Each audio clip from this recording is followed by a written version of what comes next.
Olá, queridos irmãos e amigos, cá estamos uma vez mais ao vosso encontro para partilharmos juntos mais uma lição e estamos na lição 11, aproximamos-nos do fim deste trimestre e deste trimensário e o título da lição desta semana é Ansiando por Deus em Sião. Pois bem, Sião é um nome que, enfim, certamente os irmãos já ouviram falar, é um nome que é recorrente na palavra de Deus, é um nome que fala da morada de Deus, portanto, da presença de Deus entre o seu povo. Portanto, é isso basicamente, é à volta desse tema que nós iremos, portanto, falar do tema desta lição. Esta lição, portanto, é uma lição que vai estar baseada em 5 salmos. É o Salmo 46, o Salmo 84, o Salmo 87, o Salmo 122 e o Salmo 125. Eu apresentei pela ordem sequencial, no entanto não é por esta ordem que os iremos apresentar pela ordem que estão na lição, que é primeiro o Salmo 84, depois o Salmo 122, o Salmo 87, o Salmo 46 e por fim o Salmo 125. Mais uma vez conto com a preciosa colaboração do irmão José Eloy, a quem agradeço mais uma vez por estar comigo, irmão. E vou-lhe pedir que possamos orar para iniciar a nossa reflexão. Aqui estamos diante de Ti, Pai, para comentarmos a Tua Palavra, para falarmos sobre a Tua Palavra, sobre os Salmos, sobre mais uma lição da Escola Sabatina, Senhor. Nós queremos entesourar aquilo que Tens para nós nestes Salmos, queremos assimilar o Espírito que está neles, Senhor, queremos assimilar o Teu Espírito que Tu colocaste no salmista para que eles fossem escritos. Queremos escutar e interiorizar a Tua Palavra e queremos fazer a Tua vontade, Senhor. Pedimos-te agora neste momento que Tu possas abençoar o pastor Paulo Cordeiro e a mim, que Tu possas abençoar todos os nossos irmãos e amigos que estão ouvindo e que Tu possas ajudar-nos a todos a interiorizar todas estas coisas que temos aprendido neste trimensário, Senhor. Amém, E Senhor. que possa ser útil para a nossa vida espiritual agora e que nos possa dar forças para os acontecimentos difíceis que estão diante de nós, Senhor. Amém. Que nós possamos, através destes salmos, obter agora a força necessária, o desenvolvimento espiritual necessário e que possam ser entesourados na nossa memória para que o Espírito Santo nos possa trazer à lembrança estes ensinamentos que nós temos aprendido neste trimensário. Amém. E que possa ser útil, querido Pai, na altura da lei dominical, da chuva serôdia e do alto clamor, e que nós possamos brilhar como Teu povo no mundo até à Tua vinda. Amém, Te pedimos e suplicamos em nome de Jesus, o nosso Redentor. Amém. Amém. Eu agradeço muito ao irmão José Eloy por esta oração e por ele ter mencionado da nossa preparação espiritual. Irmãos, nunca podemos esquecer-nos que somos adventistas. E somos adventistas porque cremos na segunda vinda de Cristo. Numa vinda literal, visível, audível, real. Não é uma fantasia, não é uma utopia. É uma crença sim, mas é uma crença em algo real. E porquê que sabemos que é real? Porque o próprio Jesus ligou esse acontecimento da sua segunda vinda a outro acontecimento real. Foi, por exemplo, o dilúvio. Assim como foi nos dias de Noé, assim será nos dias da vinda do Filho do Homem. Portanto, vez após vez, Jesus se referiu à sua vinda como algo real. E, portanto, nós acreditamos na realidade da segunda vinda de Cristo e não apenas acreditamos na realidade da segunda vinda de Cristo. Acreditamos que essa segunda vinda de Cristo está para muito em breve. Em breve. Então, tudo aquilo que nós estudamos na Palavra de Deus, irmãos, só deve ter um propósito na nossa mente. É nos prepararmos para essa sua segunda vinda. Porque, e reparem, eu lembro-me que este termo preparação, eu até me lembro quando eu era adolescente, pelo menos aqui a igreja em Portugal publicou uns autocolantes que se colavam da parte interna no vidro dos carros, dizia Cristo vem, prepara-te. E eu confesso, na minha adolescência, aquela palavra prepara-te eu não a entendia muito bem. E dizia, mas o que é preparar para a vinda de Cristo? É nós estarmos bem vestidos, bem limpinhos? Pronto, muitas vezes era essa a noção que eu tinha, enfim, na minha ingenuidade juvenil, não é? Pois bem, hoje tenho, acredito, claro, pela maturidade, uma visão mais clara, mais holística do que essa preparação. E vou-vos dizer uma coisa, irmãos, a nossa preparação é um processo difícil, moroso, não é? E que consiste fundamentalmente no aperfeiçoamento do nosso caráter. Isso. Porque não há mais nada que nós levaremos desta terra para o céu, nada, nem o nosso corpo que temos hoje levaremos connosco, porque levaremos um novo corpo. que o Senhor dará um novo corpo àqueles que Exatamente. ressuscitarão em Cristo, não é? E transformará num abrir e fechar de olhos o corpo corruptível e mortal dos santos num corpo imortal e incorruptível. Portanto, nem o corpo que nós hoje temos levaremos para o céu. Portanto, a única coisa que nós levaremos para o céu é o nosso caráter. Então, irmãos, qual é a coisa mais importante em que nós temos que nos concentrar totalmente? É na edificação do nosso caráter. E o nosso caráter tem que ser cada vez mais um caráter à imagem e à semelhança do nosso amado Salvador, que queremos também que seja o Senhor das nossas vidas. Mas Ele só pode ser o Senhor das nossas vidas se Ele de facto mandar em nós, não é? Então, estes salmos, irmãos, eu acredito, e o irmão José Eloy partilha da mesma opinião que eu, estes salmos têm-nos ajudado muito na nossa vida espiritual em vista da preparação para a segunda vinda de Cristo. Nunca se esqueçam disso. Qualquer que seja o tema que nós estudemos hoje na Palavra de Deus, deve ter sempre como objetivo a nossa preparação para a segunda vinda de Cristo. E a preparação, não se esqueçam, é a preparação do nosso caráter. Ok? Disse alguma coisa errado, irmão? Se disse... Perfeito.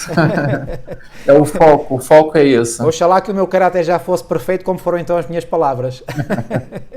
Ok, mas pela graça de Deus para lá caminham, e acredito que o irmão também e todos aqueles que nos estão a ouvir.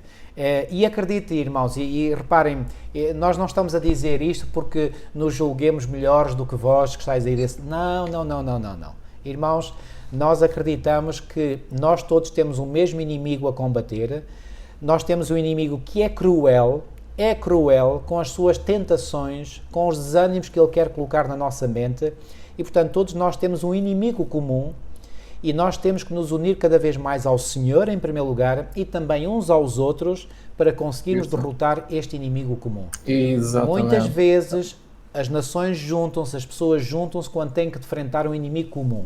Nós temos um inimigo comum, irmãos. Pois. E esse inimigo comum é o grande inimigo de Deus também, que é Satanás, que é o enganador deste mundo, o mentiroso e pai da mentira, o homicida principal deste mundo. Então nós temos que nos unir em Deus, em primeiro lugar, claro, sem Ele nada somos, e depois também nos unirmos uns aos outros, e quando eu digo uns aos outros, sobretudo aqueles irmãos e irmãs que nós vemos que estão no mesmo patamar, na mesma sintonia. E sabem, irmãos, eu costumo dizer, e eu já dou a palavra ao irmão Eloy, eu costumo dizer que na nossa caminhada espiritual nós podemos estar, e certamente estamos, em diferentes estágios, ou estádios, digamos, desse desenvolvimento espiritual. Isso. Eu posso estar mais atrás, os irmãos que me estão a ouvir, ou as irmãs, o irmão ou a irmã que me está a ouvir pode estar num estádio mais avançado, mas todos nós temos que passar pelo mesmo caminho, não é? Isso. E, reparem, vamos imaginar uma viagem, portanto, que começa no ponto A e termina no ponto B. Essa viagem tem 100 km de comprimento.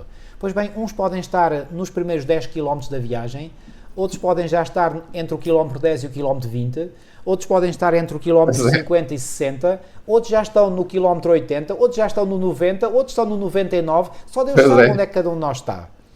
O que é que eu quis dizer há bocadinho quando eu disse que aqueles irmãos estão em sintonia? São aqueles irmãos que estão na mesma parte do percurso em que nós estamos. Porque reparem, o facto de eu olhar, por exemplo, para um irmão hoje e ver que ele possa não estar no mesmo nível que eu, ou estar num nível mais acima ou mais abaixo, não significa que esse irmão não esteja a caminhar para a Canaã celestial. Simplesmente ele não está ao mesmo nível que eu. Porquê? Ou já passou pelo caminho que eu estou a passar agora, ou ainda há de passar.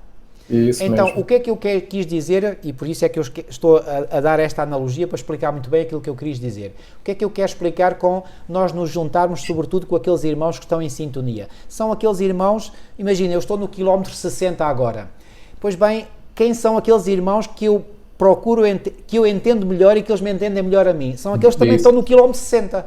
Exato. Estão a ver a analogia? Ok. Nós podemos vir a estar, e queremos estar, pela graça de Deus, todos finalmente chegar ao quilómetro 100, ok? Mas todos nós temos a nossa caminhada para fazer. Muitas vezes a caminhada é por caminho pedregoso, outras vezes é em caminho arenoso, outras vezes é em caminho debaixo de chuva, outras vezes é debaixo de vento, outras vezes é debaixo de sol tórrido. Estou a usar imagens, obviamente, os irmãos compreendem. Mas isto para dizer que o caminho do cristão não é fácil. E Jesus nunca disse que era fácil. Ele disse, no mundo tereis aflições, mas tendo bom ânimo, eu venci o mundo. Então, irmãos, vejam que todos estes salmos são expressões de homens de Deus do passado que viveram uma vida espiritual com Deus e uma vida de sucesso, porque os salmistas foram pessoas de sucesso espiritual, não é? E Jesus confirmou isso mesmo, quando ele disse, quando virdes Abraão, Isaac e Jacó e todos os profetas no reino de Deus, Lucas 13, 28, todos os profetas inclui o salmista, porque o próprio Jesus em Lucas 24 referiu-se a tudo aquilo que estava escrito sobre ele na lei de Moisés, nos profetas e nos salmos. E referiu-se uma vez a Davi como sendo o profeta. Então, reparem, irmãos, o que é que nós podemos então retirar dos salmos? Lições importantes de pessoas que viveram com Deus no passado, e essas experiências que esses homens de Deus viveram no passado são importantes para nós que vivemos hoje. Pois, isso e assim mesmo. como eles foram pela graça e pelo poder do Senhor vencedores, nós também podemos ser. Exatamente. E Deus quer que sejamos. Eu quero ser. E eu espero que o irmão e a irmã que me está a ouvir também queira ser. Eu quero muito que o irmão seja, a irmã seja. Eu quero que todos nós, quantos mais vencedores houver para a causa de Deus, tanto melhor, queridos irmãos. E a maior felicidade que nós podemos ter não é nesta vida ainda, será? É verdade. Será na vida por vir, quando nos reencontrarmos com os nossos queridos que já adormeceram. É verdade. Enfim, deixa agora a palavra a si, irmão. Quando nós lemos e estudamos a palavra do Senhor e olhamos para a história destes homens do passado e olhamos para aquilo que está diante de nós e para o futuro que nos está reservado, é natural nós ficarmos comovidos, é natural virem lágrimas aos nossos olhos, porque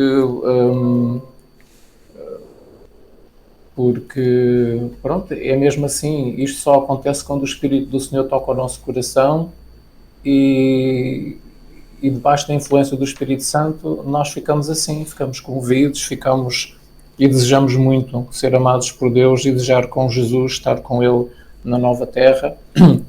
E também ao lembrar como o Senhor foi connosco e nos protegeu e nas lutas, nas guerras espirituais com aqueles que são inimigos da verdade, com o nosso inimigo espiritual que utiliza outros seres humanos para nos magoarem, para nos fazerem mal. E então quando nós vemos a mão do Senhor nessas guerras espirituais e o Senhor ao nosso lado que nos deu força e nos protegeu e nos amou, tudo isso faz sentir um grande amor para com Deus no nosso coração e vem as lágrimas. Então isso é bom porque sentimos que Deus esteve connosco, que Deus está connosco e sentimos que Deus vai fazer ainda muito mais por nós até à segunda vinda de Cristo e que nós vamos estar à altura daquilo que Deus espera de nós como seu povo. Amém. Então isto é muito bom, é muito importante isto. Então... Ok, irmão, eu proponho que nós possamos fazer como fizemos a semana passada, por exemplo, uma análise enfim, vamos ver se conseguimos fazer uma análise dos 5 salmos, não é? Desta lição. Vamos começar pelo Salmo 84. 84, não é? De que fala a lição de domingo, não é? Na lição o título é um dia nos teus átrios é melhor do que 1000. Não é? Fora dos teus átrios. Então, um dia nos átrios do Senhor é muito importante. Exatamente. Os irmãos sabem com certeza, porque sabem, pois isto é só para lembrar que na vida do povo de Israel, desde que eles saíram do Egito e depois já estabelecidos em Canaã, e no tempo de Davi e no tempo de Salomão, portanto, e nos séculos que se seguiram, depois do retorno do cativeiro de 70 anos em Babilónia, na época de Esdras e Neemias, quando eles voltaram e reconstruíram o templo, e até aos dias de Cristo, os irmãos sabem que o templo, o santuário, o lugar da habitação de Deus em Jerusalém, e no deserto foi no tabernáculo, aquela tenda que era montável e desmontável durante 40 anos ao atravessarem o deserto. Portanto, mas havia sempre um local que era o lugar onde Deus se manifestava, onde a glória de Deus se manifestava. Era chamado, isso tinha uma palavra técnica em hebraico, que essa palavra passou para todas as línguas do mundo, porque não é uma palavra de nenhuma outra língua, é uma palavra hebraica, mas que entrou nas línguas de todas as nações. E quando a Bíblia fala no assunto, chama-lhe Shekinah. Certo. Portanto, o Shekinah é o nome que se dá à manifestação visível da glória de Deus, da presença de Deus, na segunda sala do tabernáculo, no deserto e do santuário do templo, na época de Salomão. Era o lugar onde Deus manifestava a sua glória, a sua luz por cima da arca, dentro da qual estava os 10 mandamentos, a vara de Arão, que deu flor Mas e que deu fruto. eu deu só queria amêndoa. dizer que essa glória, a Shekinah, só se manifestou no templo de Salomão. No segundo templo já não se manifestou. Pois, pois sabem Embora o porquê? livro do profeta Ageu diga que a glória da segunda casa seria maior do que a glória do primeiro. Devido à presença pessoal de Cristo, quando ele viesse à Terra, Exatamente. portanto, que estaria em pessoa o Mas próprio. os judeus, durante séculos, eles não perceberam essa profecia de Não Ageu. perceberam, não Não. perceberam. Ainda hoje não percebem. Exatamente. Sabem que quando Jerusalém foi destruída no ano 586 por Nabucodonosor, pouco tempo antes da cidade ser destruída, a arca foi escondida. A arca foi escondida numa gruta, numa caverna, até hoje não foi descoberta, e Jeremias, o profeta, juntamente com alguns sacerdotes, esconderam essa arca porque sabiam que a cidade ia ser tomada por Nabucodonosor, iria ser destruída, o templo destruído. Então eles, para preservarem a arca, esconderam-na até aos dias de hoje. E era por cima dessa arca que se manifestava o Shekinah, que era a luz da glória de Deus, que não poderia ser vista nem contemplada por ninguém, a não ser pelo sumo sacerdote que entrava no lugar santíssimo uma vez por ano. Certo. E mesmo assim, ele não via completamente a luz do Shekinah. Porquê? Porque a nuvem do incenso, do incensário que ele levava para dentro do lugar Cobria santíssimo, um pouco. e a nuvem do incenso que se levantava no altar do incenso, do lado de cada cortina que dava para o lugar santíssimo, essa nuvem de incenso ofuscava um pouco Certo. aquele brilho intenso do Shekinah. Certo. Mas de qualquer modo notava-se que havia ali um brilho intenso, Certo. que era o brilho da presença de Deus. Portanto, Deus de alguma maneira conseguia estar no seu trono do universo, lá para os lados da nebulosa de Órion, onde Deus vive, a cerca de 1500 anos-luz de distância daqui, e ao mesmo tempo Deus conseguia manifestar a sua presença também no lugar santíssimo do tabernáculo e do santuário, por cima da arca, portanto, através desse brilho, dessa presença que era o Shekinah. E isso era tão importante na vida de Israel, o santuário e o templo, que existem vários salmos que falam realmente sobre isso, não é? Então, alguns desses salmos são estes que nós temos aqui na lição desta semana e que falam sobre Sião, falam sobre o Monte Sião. O que é isto? O Monte Sião, juntamente com o Monte Moriá, eram duas colinas que existiam no sítio onde hoje existe a cidade de Jerusalém. E o Monte Moriá era exatamente o sítio onde estava o templo, onde foi construído mais tarde o Templo de Salomão, o Monte Moriá. E o Monte Moriá é esse que... Diga, irmão. Diga, irmão. Acrescenta. Monte Moriá é esse onde Abraão, no passado, tinha sacrificado, entre aspas, o seu filho Isaque. Exatamente. Então esse foi o lugar onde foi construído o Templo de Salomão. E lugar esse também onde o anjo vinha para castigar Davi por ele ter tomado o censo do exército. Ter feito um recenseamento. Exatamente. Aí apareceu o anjo do Senhor com a espada e ele preferiu ser castigado pelo Senhor do que cair nas mãos dos homens, não é? Então é o sítio onde apareceu o anjo, é o sítio onde Abraão ofereceu o seu filho. E tem outro detalhe também importante. O Monte Sião e o Monte Moriá ficavam cerca de 600 metros um do outro, porque eram duas colinas, porque a cidade de Jerusalém está rodeada de colinas, e a cidade de Jerusalém está também assente no meio dessas colinas.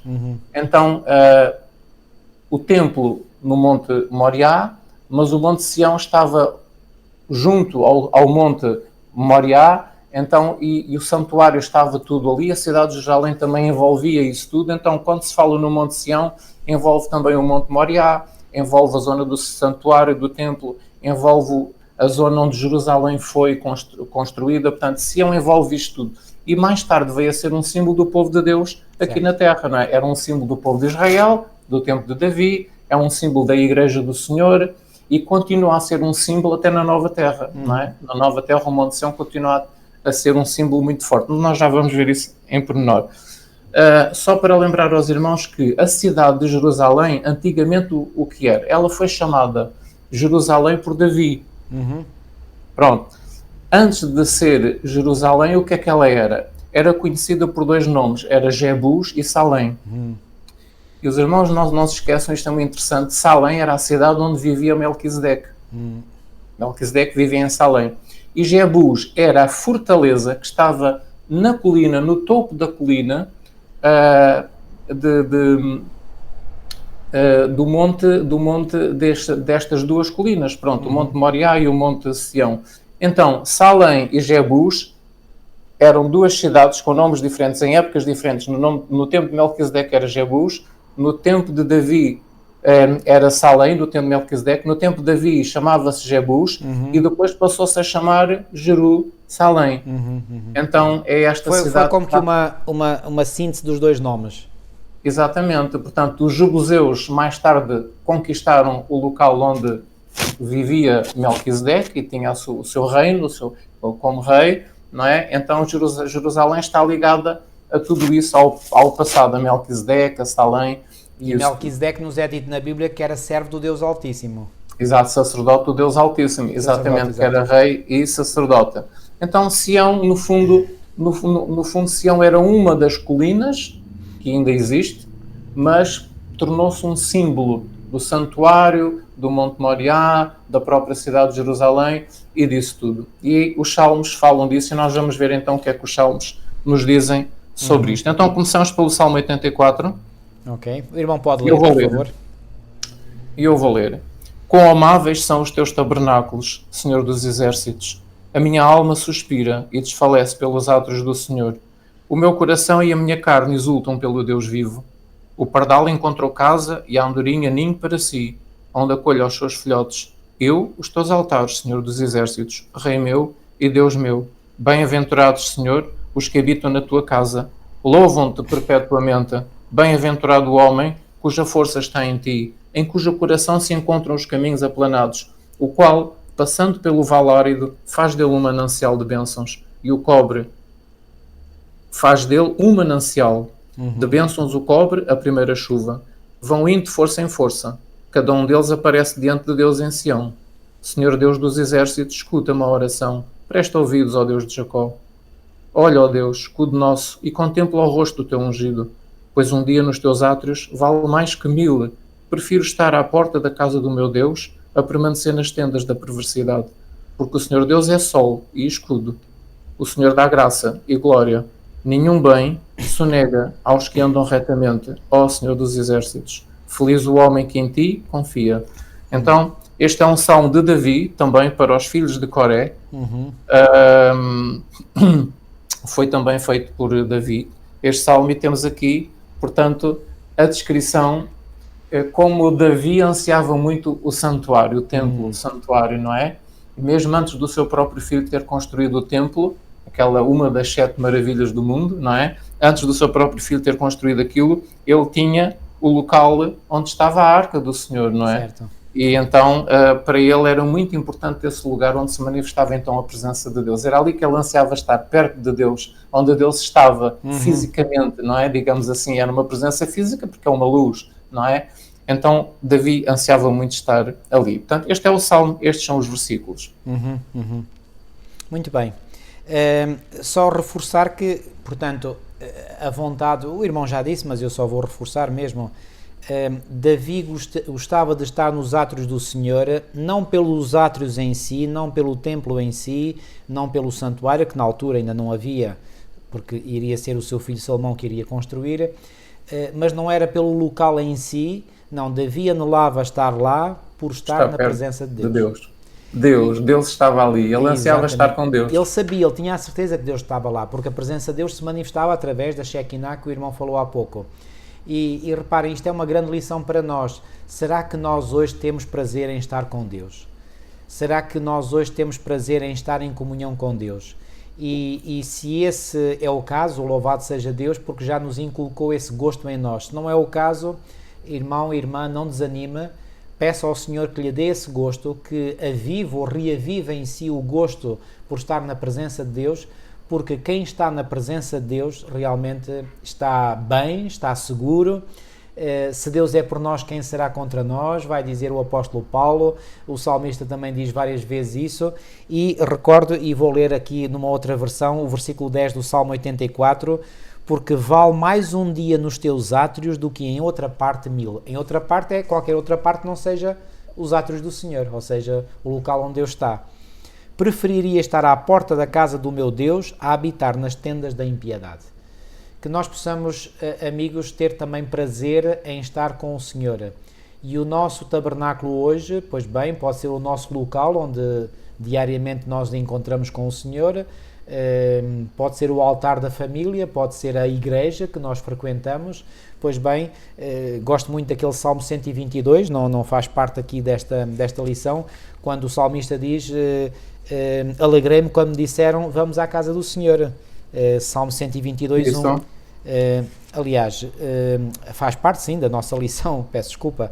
Alegrei-me quando me disseram, vamos à casa do Senhor. Portanto, Davi tinha prazer em ir à casa do Senhor, não pela casa em si, isto é importante que se diga, mas por estar na presença do Senhor. E qual é, irmãos, a nossa motivação para irmos à casa de Deus? É apenas para estarmos numa igreja, num templo, numa casa, num salão? É para estarmos em convívio com outras pessoas ou é para estarmos na presença de Deus? É que se for essa a motivação principal, estar na presença de Deus, nós iremos sempre. Nós iremos porque teremos prazer em estar lá porque Deus está lá. E nós podemos louvar a Deus juntamente com os irmãos que lá estão. Muito bem. Exatamente. Irmão. Olhem, se analisarmos, por exemplo, algumas palavras destes versículos, nós vamos ver quais eram as bênçãos que Davi recebia por se aproximar do sítio onde Deus estava, não é? Então, porque é que ele queria ir lá? Não era, como o irmão disse, estar perto de um edifício ou de um lugar só por ser o lugar. Não, ele queria estar perto de Deus. E como ali se manifestava a presença de Deus, exato, era ali que ele queria estar. Então, por exemplo, nós vemos aqui que no versículo 2, na segunda parte do versículo 2, ele diz, o meu coração e a minha carne exultam pelo Deus vivo. Onde é que estava o coração e a mente de Davi? No Deus vivo. Exato. Mas o Deus vivo estava ali no Shekinah, estava ali no santuário. Mas o que ele queria era o Deus vivo. O meu coração e a minha carne exultam pelo Deus vivo. Mais abaixo, no verso 4, ele diz assim, no verso 5, bem-aventurado o homem cuja força está em ti. E no início do verso 4 ele diz, bem-aventurado os que habitam em tua casa. Bem-aventurados porquê? Porque são abençoados. Porquê é que são abençoados? São abençoados porque a mente e o coração está em Deus. Isso. Está no Criador dos céus e da terra. Muito está bem. No Redentor. Isso não é? Está no Senhor das nossas vidas. Aquele que nos prepara para a vida eterna. Aquele que transforma o nosso caráter e o nosso coração para a vida eterna. Então era isso que ele queria, que ele precisava. Ele queria assemelhar-se com Deus cada vez mais. Então para isso é necessário a presença de Deus. E o que ele queria era Deus, queria a sua presença para se assemelhar a Deus cada vez mais. Não é? Então, ele diz que é bem-aventurado, e nós sabemos que isto significa abençoado. Sim. É abençoado aquele que procura a casa do Senhor. E no versículo 5 é abençoado ou bem-aventurado aquele cuja força está em ti. O que é que ele quer dizer com isto? Ele quer dizer com isto que quando estava perto de Deus, onde estava presente, ele sentia força. Ele sentia que Deus lhe dava mais força para viver a sua vida espiritual. Então, o que ele pretendia era a força. Se nós analisarmos aqui o versículo 7 também, diz, vão indo de força em força, cada um deles aparece diante de Deus em Sião. O que é que ele e todos aqueles que se aproximavam do lugar onde Deus manifestava a sua presença pretendiam? Era força. Eles pretendiam força, não é? E no versículo 9, o que é que ele diz? Ó Deus, escudo nosso. Porquê é que ele se sentia bem ali no santuário? Porquê é que ele se sentia bem onde estava o Shekinah, a presença de Deus? Porque ele sentia que Deus era o seu escudo. Ele queria estar perto daquele que é o seu escudo. Isso mesmo. Então ele queria ter comunhão, ele queria estar perto daquele que o amava, que era o seu escudo. Muito bem. E por exemplo aqui, e no versículo 11, ele diz que o Senhor, Deus, que era o tal Shekinah, que era o que estava no Shekinah, na tal glória, na tal luz, é sol e escudo. Porquê é que ele gostava de ir lá a Sião? Porquê é que ele gostava de ir a Sião ao santuário? Porque sentia que aquele Deus que se manifestava ali era o sol dele, era o escudo dele. E tinha sido na sua vida um escudo, e tinha sido um sol. E é por isso que ele queria ir lá. Ele queria estar perto. Que ilumina os recantos mais obscuros da nossa vida, não é? Da nossa mente. Exatamente. Não é tanto o lugar em si, é também o lugar porque Deus está lá, mas é tanto quem está lá. Quem é que está lá? O Deus que se manifesta no tal Shekinah. Ele é o meu sol, ele é o meu escudo, diz o verso 11. E depois diz ainda o verso 11 que ele dá graça e glória. O que é que ele procurava deste Deus que brilhava naquele Shekinah? Era graça e glória. É por isso que ele fala muito de Sião. nos Salmos, não é? Deus é um Deus que dá graça, que dá glória ao seu povo. E aqui a graça e a glória não é por acaso, estão nesta sequência, porque para nós recebermos a glória, o momento da glória, primeiro teremos que receber a sua graça, não é? Exatamente. O reino da graça que depois dará lugar ao reino da glória. Muito bem, muito bem. E no resto do versículo 11 ele diz: nenhum bem nega aos que andam retamente. Portanto, ele sentia que Deus é um Deus que abençoa aqueles que andam retamente. Quem é que anda retamente? São os justos. Claro. E porquê é que eles são justos? Porque recebem do Espírito de Deus, recebem do Espírito de Cristo. Por isso é que eles são justos, porque não são justos por natureza, mas porque o Espírito de Deus habita neles. Então, ele diz: o Senhor não nega, portanto, bens àqueles que andam retamente. Porque é que ele queria ir ao santuário, a Sião? Para obter as bênçãos de Deus, que Deus não nega àqueles que são justos e que andam retamente. E então no versículo 12 ele diz: feliz o homem que em ti confia. O que é que ele buscava lá no sítio onde se manifestava o Shekinah, em Sião? Ele buscava que Deus criasse nele uma confiança ainda maior em Deus. Ele confiava em Deus, mas Deus criava nele uma confiança cada vez maior em Deus, naquele Deus do Shekinah, da glória, do brilho. Então é isto que nós vemos, porque é que é importante Sião e o tabernáculo, o santuário de Deus. É isto, é as bênçãos espirituais que nós conseguimos. Nós conseguimos desse Deus quando nos aproximamos dele. E é isso que nós temos que fazer como adventistas do sétimo dia. É isto. Exatamente. É procurar ocasiões para estarmos de facto perto de Deus. Muito bem, irmão. Há aqui análise perfeita ao Salmo. E há aqui algo muito interessante. Vejam como é que Ellen White se sentia. Ellen White, no fundo, tinha este mesmo espírito que Davi tinha. E ela chega a deixar escrito a sua experiência espiritual, os seus sentimentos, também acerca disto. E aqui nos comentários à lição desta semana, na página 76, ela diz o seguinte, na meditação refletindo a Cristo, 1986, na página 342. A minha alma, diz ela, clama pelo Deus vivo. É o mesmo sentimento que Davi tinha. Ele não é de sentir o mesmo. A minha alma clama pelo Deus vivo. O meu ser anseia por ele. Oh, quem me dera refletir perfeitamente a sua amorosa imagem. Era aquilo que Davi queria. Pois. E é o que Ellen White também queria. Oh, quem me dera refletir perfeitamente a sua amorosa imagem. E é o que cada um de nós quererá se estivermos na presença de Deus. Isso. Este sentimento que Davi e Ellen White têm deve ser o sentimento dos adventistas do sétimo dia. Não só para a sua vida presente, em preparação para os tempos difíceis que estão diante de nós, mas acima de tudo para estarmos qualificados para a vida na nova terra, porque esse é que é o alvo. Esta vida é uma preparação, é uma escola. E nesta escola nós estamos a formar o nosso caráter para a vida eterna. Aqui é a recruta. É a recruta. É a preparação, irmãos. É a preparação para a vida eterna. Exatamente. Daí o tempo de graça que Deus nos dá. Isso este mesmo. Tempo de oportunidade, de graça, é precisamente para isso. É uma preparação para a vida eterna. Então ela diz: oh, quem me dera ser totalmente consagrada a Ele. Oh, quão duro é para o eu morrer. Quão duro é fazer morrer o eu, diz ela. Podemos regozijar-nos com um Salvador perfeito, que nos salve de todo o pecado. É interessante. Não é só de alguns pecados, é de todo o pecado. É de todo o pecado. Podemos estar escondidos em Deus, de modo a podermos dizer: já não sou eu quem vive, mas Cristo vive em mim, para efetuar tanto o querer como o realizar, segundo a sua boa vontade. Glória seja dada a Deus. Sei que a minha vida está escondida com Cristo em Deus. O véu foi erguido, eu vi a preciosa recompensa reservada para os santos nas visões que Deus lhe dava. Tive uma amostra das alegrias do mundo por vir, e ela inutilizou este mundo para mim. Ou seja, este mundo perdeu o valor depois de eu ter visto as glórias do mundo futuro que Deus tem para os salvos. As minhas afeições, os meus interesses, as minhas esperanças e tudo o resto estão no céu. Anseio ver o Rei na sua beleza, aquele a quem o meu coração ama. Céu, amado céu, eu anseio estar ali. Os pensamentos de que Ele está perto deixam-me quase impaciente para que Cristo venha. Louvemos o Senhor pela excelente esperança da imortalidade e da vida eterna por meio de Jesus Cristo.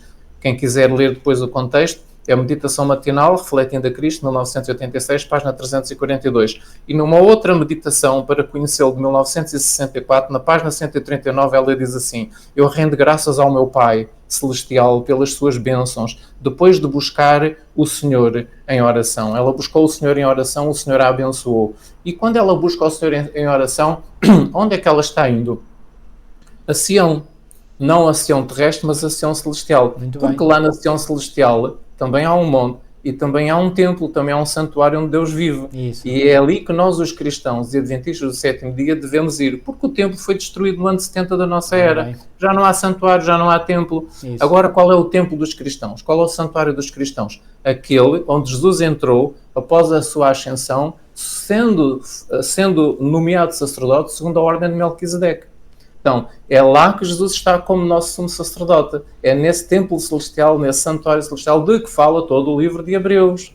Não é? Os cristãos é aí que devem pôr o seu coração e a sua mente. É nesse santuário celestial onde Ellen White foi levada em visão e viu como as coisas são lá. Então ela diz, depois de buscar o Senhor em oração, vou ao meu Pai Celestial como uma criança em necessidade vai ao seu Pai terrestre, temporal. Sabemos que o nosso Deus se interessa por nós, assim como o Pai terrestre se interessa pelo seu Filho, mas em muito mais alto grau. Coloco-me como sua filha e em fé singela eu peço os pequenos favores como pediria dons maiores, querendo que o Senhor ouva a oração simples e contrita. Estou sempre a dizer no meu coração, Ele ama-me, Ele quer o meu amor, Ele quer que eu seja feliz, Ele não negará bem algum aos que andam na retidão, porque o Senhor Deus é um sol e escudo, o Senhor dará graça e glória, Senhor dos exércitos, bem-aventurado o homem que em ti põe a tua confiança.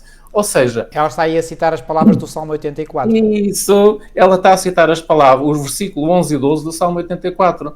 Portanto, o sentir de Davi era o mesmo sentir de Ellen White e o desejo que ela sentia de se aproximar de Deus e de receber as bênçãos de Deus. Muito bem. Então, isto deixou ela escrito nos seus diários, nas suas cartas, nos seus manuscritos, para nós conhecermos um pouco da sua vida espiritual também, não é? Era uma mulher de Deus, de facto, que queria fazer a vontade de Deus em tudo, que se assemelhava cada vez mais ao Senhor, e o Senhor a abençoou com visões, tal como abençoou o apóstolo Paulo, os profetas dos séculos passados, certo, não é? Portanto, certo. Este era o sentir de Ellen White.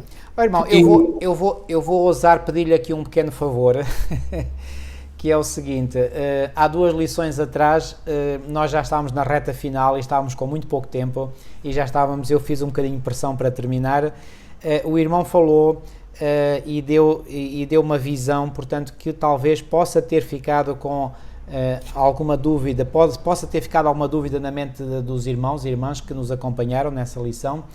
Eu na altura também não percebi muito bem, porque o irmão não teve a oportunidade, não teve tempo de explicar muito bem o que é verdadeiramente a ordem de Melquisedeque. O irmão, este é um assunto que o irmão depois me confirmou que estudou já a fundo, há uns anos. Irmão, por poucas palavras, o irmão tem um bom poder de síntese, tente explicar para os nossos irmãos e irmãs que nos acompanham o que é, no seu entender, por aquilo que estudou, a ordem de Melquisedeque.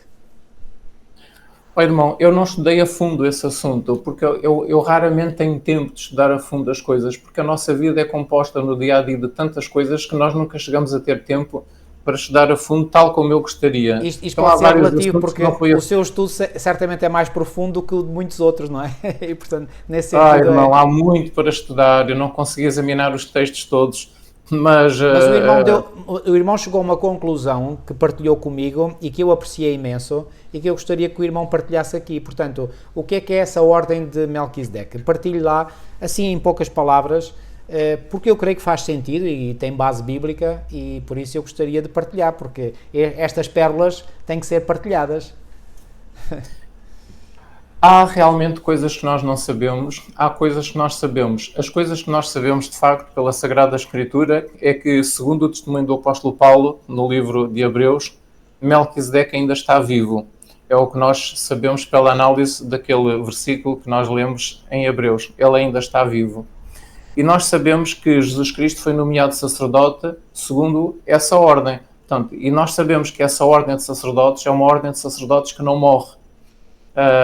São pessoas que parece que foram humanos, mas de alguma maneira Deus não permitiu que eles passassem pela morte e continuam, portanto, então, vivos. Será que poderíamos incluir aí, por exemplo, Enoque e Elias? Podíamos incluir aí Enoque, exatamente, exatamente, Enoque, podíamos incluir aí Elias. Não se sabe muito bem quem são aqueles 24 anciãos que estão à volta do trono de Deus no céu, que nós vemos aqui no Apocalipse. Mas alguns acham que são aqueles que ressuscitaram com Jesus e que subiram com ele ao céu? Possivelmente, exatamente, mas pela análise desses 24 anciãos parece que são sacerdotes, se nós analisarmos bem os versículos, parece que estão ali, portanto, para fazer essa função. Então, parece que são sacerdotes que Deus escolhe, que já foram humanos, que alcançaram a imortalidade, que vivem na cidade de Deus e que de algum modo ajudam Jesus Cristo na sua função.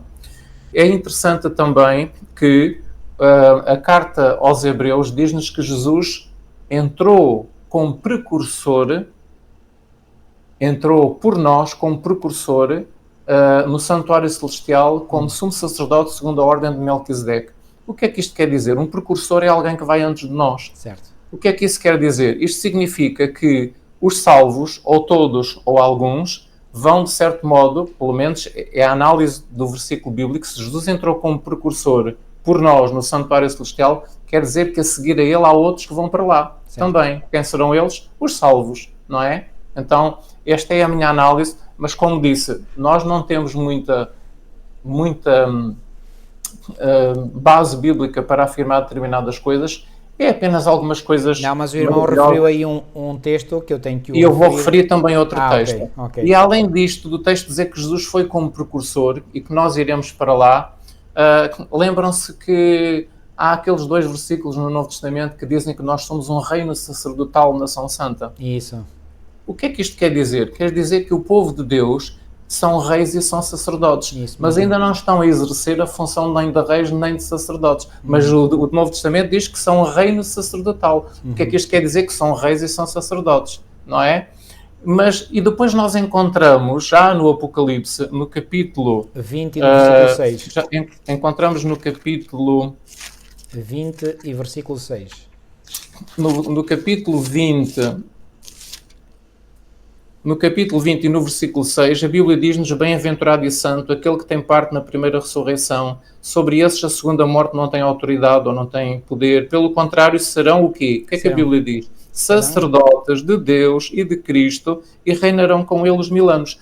Ora, isto então, é muito se reinarão, serão reis. Exatamente. E são também sacerdotes. Portanto, exatamente. Qual era a ordem sacerdotal? Qual era a ordem sacerdotal em que era-se ao mesmo tempo rei e sacerdote? Era a ordem de Melquisedeque, pois. Não é?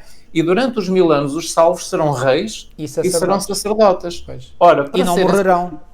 E não morrerão. Então já estão lá no céu para viverem uma vida eterna, ou seja, a morte não tem poder sobre eles. É uma ordem de sacerdotes em que a morte não tem poder. Ora, agora eu pergunto, se eles vão ser sacerdotes no céu durante 1000 anos e nós sabemos o trabalho que vão fazer, que vão examinar os livros de registro e atribuir o juízo, o julgamento aos ímpios, àqueles que não foram salvos, Jesus, juntamente com os salvos, vão atribuir a parte que cada ímpio deve sofrer no final dos 1000 anos, no chamado lago de fogo e enxofre. Certo. Se eles vão ser nomeados a sacerdotes para Deus e para Cristo e para o seu Pai, pergunto, qual é a ordem sacerdotal sobre a qual, portanto, eles vão ser nomeados sacerdotes? A ordem levítica, a ordem de Arão? Não me parece. Qual é a ordem de sacerdotes que vive eternamente e que já não morre? É a ordem de Melquisedeque. Por outro lado, Deus diz que ele foi para lá como nosso precursor. Um precursor é aquele que vai à frente, que vai antes. Mesmo. E a seguir vão outros. Isso não é? Portanto, é muito interessante. A explicação é coerente, irmão, e perfeita. E tem base bíblica. Faz todo o sentido. E Hebreus diz que ele está vivo. O apóstolo Paulo diz que Melquisedeque ainda está vivo. Portanto, é muito possível que realmente ele também tenha sido levado para o céu. Transladado, não é? Transladado para o céu. A Bíblia fala-nos em Elias, fala-nos em Enoque, mas pode haver outros. Temos os tais 24 que ressuscitaram quando Cristo ressuscitou. Portanto, é estes pontos todos, quando nós os juntamos, que nos parece que há aqui mais... E entre esses que ressuscitaram, portanto, a Bíblia só diz que foram corpos de santos que ressuscitaram. Sim. Que santos seriam esses? Que santos seriam esses? Olha, uma vez ouvi um irmão dar uma explicação, e para mim fez todo o sentido, de que um daqueles que poderá eventualmente, não temos, lá está, não temos certezas absolutas, mas... apresentar esta hipótese também não vai contra aquilo que está revelado, porque nós devemos ter muito cuidado também para não entrarmos em especulações, não é? Exatamente. Nós não queremos especular, nós queremos cingir-nos ao que diz a palavra de Deus. Aos textos bíblicos, exatamente. Portanto, voltamos a dizer, não temos certeza total, mas esta hipótese que eu irei apresentar não é negada pelos factos bíblicos. Muito bem, isso mesmo. E a hipótese que esse irmão apresentou é que um desses que ressuscitou poderia ter sido João Batista, que Deus o quis recompensar Pode. devido à morte cruel que ele teve, dando testemunho da verdade e de Cristo. E reparem, Jesus até aparentemente foi muito, enfim, deixou quase à mercê da morte de João Batista, porque nem sequer uma única vez o foi visitar à prisão, não é? E João ainda lhe mandou mensageiros uma vez, está relatado em Mateus 11, olha, mas será que tu és aquele que havia de vir ou haveremos de esperar um outro? Ou seja, João Batista estava em confusão na sua mente e, portanto, ele foi depois morto como nós sabemos, portanto, foi decepado, não é? A sua cabeça foi cortada. Será que, isto foi ainda durante o ministério terreno de Jesus, será que João Batista foi um daqueles que o Senhor ressuscitou? Não sabemos. Mas é uma possibilidade. É uma possibilidade que não vai contra, porque João Batista foi um santo, foi. Então, se Jesus afirmou de João Batista que entre os nascidos de mulher nenhum houve como João Batista, então claro que ele era um santo, isso não há qualquer dúvida sobre isso.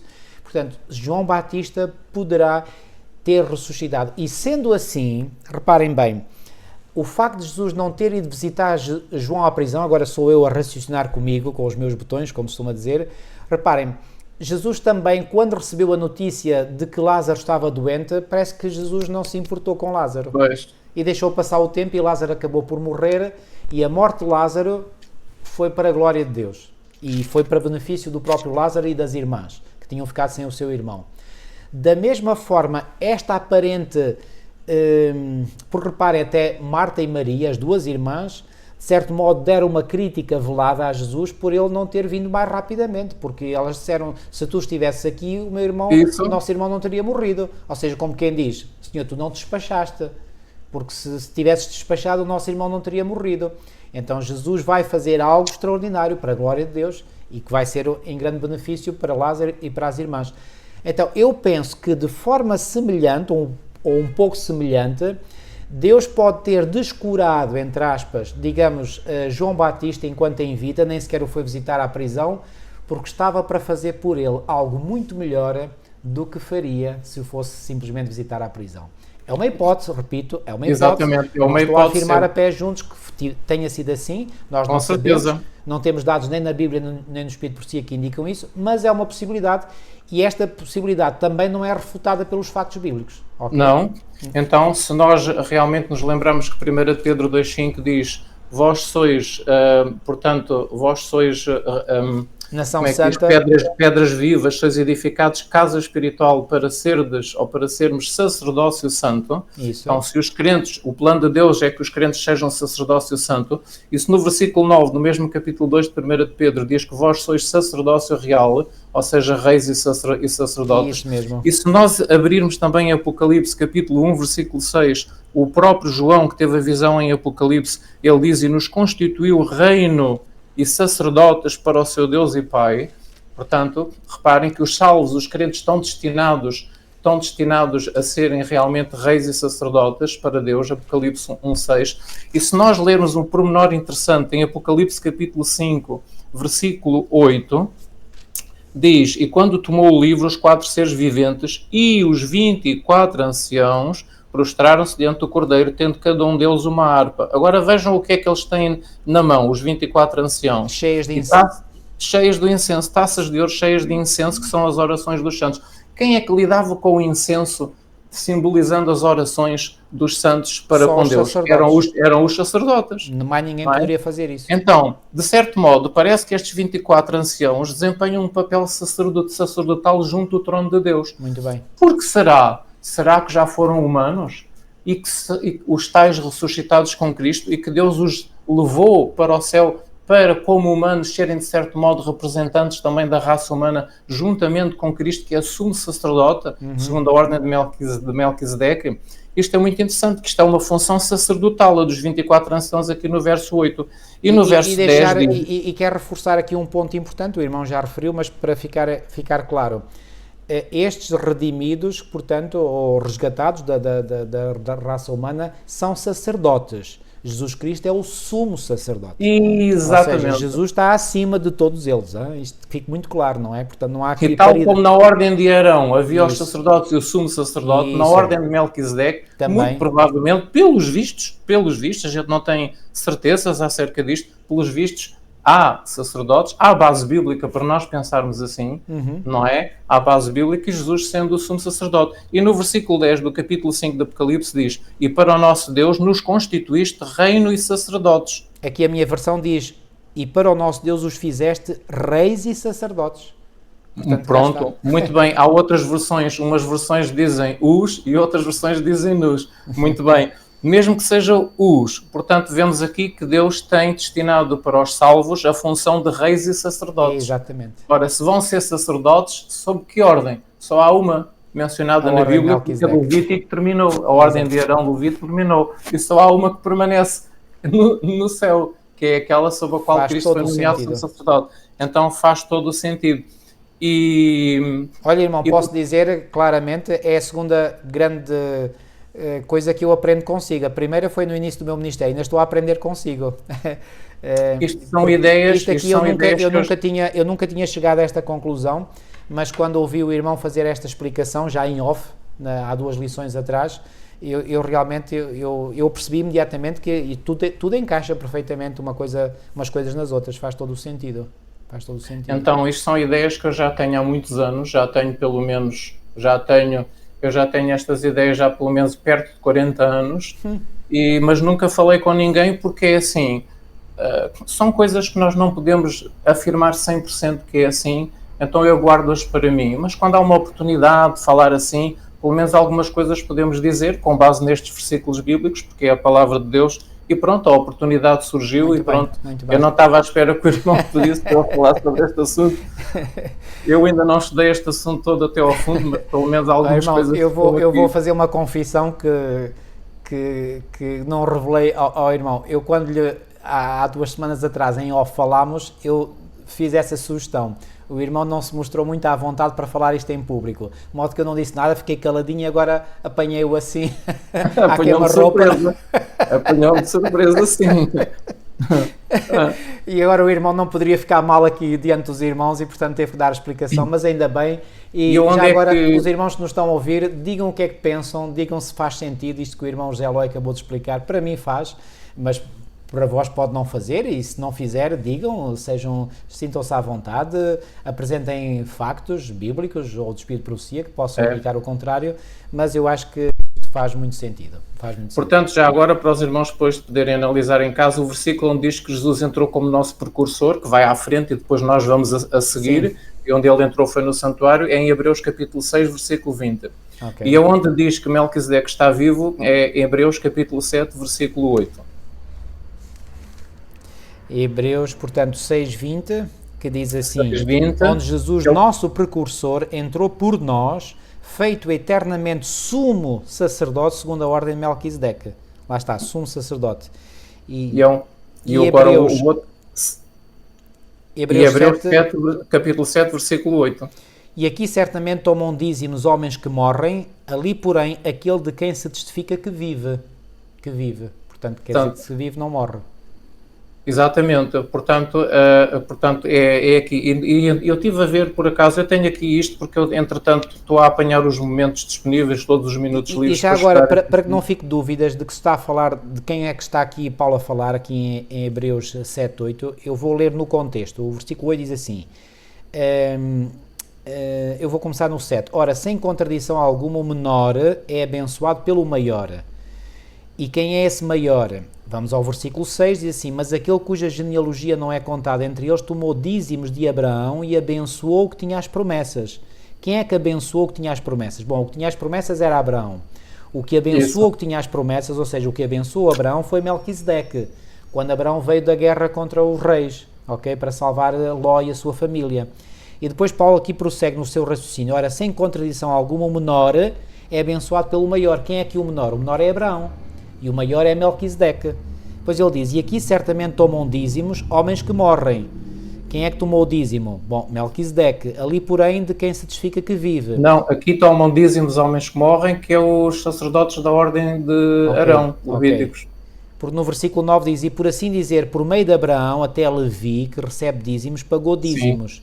Porque ainda ele estava nos lombos do seu pai quando Melquisedeque lhe saiu ao encontro. Portanto, e aqui este que estava nos lombos do pai, normalmente as traduções mais recentes dizem de outra maneira, portanto, como é que diz aí a sua versão, o versículo 10? Eu vou abrir, irmão. Hebreus portanto, 7:10. Hebreus 7:10. Portanto, aqui eu creio que está a falar de Levi, portanto, que ainda não tinha nascido, não é? Então, na minha Bíblia, diz assim, porque aquele ainda não tinha sido gerado por seu pai, isso, quando Melquisedeque saiu ao encontro dele. Quem é que não tinha sido gerado? O Levi. O Levi que recebe dízimos, do versículo 9. Sim. Ok. E, portanto, e depois o versículo 11 volta a falar de Melquisedeque, de sorte que se a perfeição fosse pelo sacerdócio levítico, porque sob ele o povo recebeu a lei, que necessidade havia logo de que outro sacerdote se levantasse segundo a ordem de Melquisedeque. Então esta ordem de Melquisedeque não é a ordem levítica. Isto fica aqui claro neste texto também. E não fosse chamado segundo a ordem de Arão. Porque mudando-se o sacerdócio necessariamente se faz também mudança da lei. Bom, deixem-me dizer-vos, e eu creio que esta ideia também não é errada, porque era a ideia que eu tinha, que Melquisedeque, embora fosse um homem real, de carne e osso, como nós, era, diz lá já no livro de Gênesis, no capítulo, e podemos ler também no capítulo 14, enfim, estamos a desviar-nos um bocadinho do assunto da lição, mas vamos retomar. Em Gênesis 14, portanto, falando de Melquisedeque, portanto diz, Gênesis 14, 18, e Melquisedeque, rei de Salém, trouxe pão e vinho, e era este sacerdote do Deus Altíssimo, ok? Então, a minha compreensão de Melquisedeque é que Melquisedeque era um homem real, portanto, um sacerdote, o Deus Altíssimo, mas é um tipo de Cristo. É um tipo de Cristo. Porque quando, por exemplo, o apóstolo Paulo fala na Epístola aos Hebreus de que no versículo 7, no versículo 1, perdão, do capítulo 7, diz assim, porque este Melquisedeque era rei de Salém, sacerdote do Deus Altíssimo, portanto aqui Paulo está a dizer o mesmo que Moisés disse no livro de Gênesis, e que saiu ao encontro de Abraão quando ele regressava da matança dos reis e o abençoou, a quem também Abraão deu o dízimo de tudo, primeiramente é por interpretação rei de justiça e depois também rei de Salém, que é rei de paz, sem pai, sem mãe, sem genealogia. Ora, o Melquisedeque, homem, não poderia encaixar-se aqui. Portanto, não era uma pessoa que não tinha pai, não tinha mãe, não tinha genealogia, não tendo princípio de dias nem fim de vida. Aqui, de quem é que Paulo está a falar? Não está a falar do Melquisedeque, do tipo, mas está a falar do antítipo, que é Cristo. Concorda, irmão? Sim ou não? Sim, é um tipo, sim, portanto, sim. Melquisedeque, repare, nós falámos da ordem de Melquisedeque. É um tipo de Cristo, exatamente. A ordem de Melquisedeque é constituída pelos sacerdotes que não irão morrer, portanto serão redimidos no céu, certo? Mas o Melquisedeque original, portanto, onde começa, portanto, este nome Melquisedeque, também não há registro que ele morreu. Pois, é um facto, não é? Agora, será que Paulo estava aqui a falar do próprio Melquisedeque quando ele diz sem pai, sem mãe? Bom, é óbvio que ele tinha pai e tinha mãe. Agora, será que ele quis dizer, nós não sabemos quem era o pai e quem era a mãe dele? Sim, exatamente. Uma das explicações que são dadas, uma das explicações que os teólogos esta é uma explicação. A outra explicação é uma das explicações ao longo dos séculos. É que Melquisedeque foi um tipo de Jesus e Jesus realmente não tem pai nem mãe porque é eterno. Portanto, isso, não há registro de quem foi o pai ou a mãe, nem há registro da sua morte. Exatamente, é uma das explicações dadas pelos teólogos, sim. Outro versículo que eu acho muito interessante é o versículo 16 do capítulo 7 de Hebreus, capítulo 7, versículo 16, que diz que Cristo foi constituído sumo sacerdote, segundo a ordem de Melquisedeque, claro, segundo o poder de vida indissolúvel ou incorruptível, não é?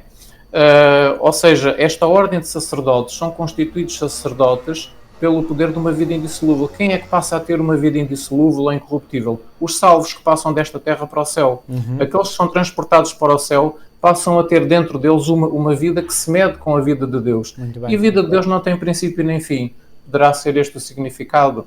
Não sabemos. O que é certo é que Jesus foi nomeado sacerdote porque ele foi humano e está em condições de realmente mediar entre o Pai e a raça humana e foi constituído para sempre devido ao poder de uma vida sem fim. E nós sabemos que os salvos vão ter uma vida sem fim, uma vida eterna, que é a própria vida de Deus. Mas pronto, isto é apenas a explicação daquilo que eu penso, aquilo que eu sinto, baseado em alguns versículos bíblicos. Não o podemos afirmar 100% que é assim, mas é um princípio para se estudar, não é? Para se aprofundar um pouco mais. Ok, irmão, vamos então retomar a nossa análise dos Salmos e vamos rapidamente, portanto, estamos já com uma hora de transcorrida, vamos ao Salmo 122, e o Salmo 122 começa com aquele versículo que eu li há pouco: alegrei-me quando me disseram, vamos à casa do Senhor. Portanto, aqui Davi alegra-se porque vai à presença do Senhor, não é só porque vai à casa, como já dissemos.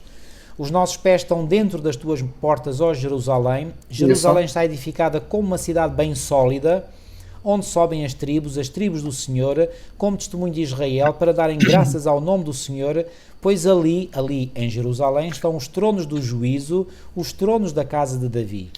Orai pela paz de Jerusalém. Aliás, Jerusalém, o próprio nome significa cidade da paz. Prosperarão aqueles que te amam. Haja paz dentro dos teus muros e prosperidade dentro dos teus palácios. Por causa dos meus irmãos e amigos, direi, haja paz em ti.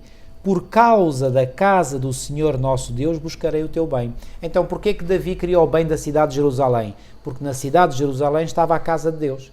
E na casa de Deus estava a presença do próprio Deus.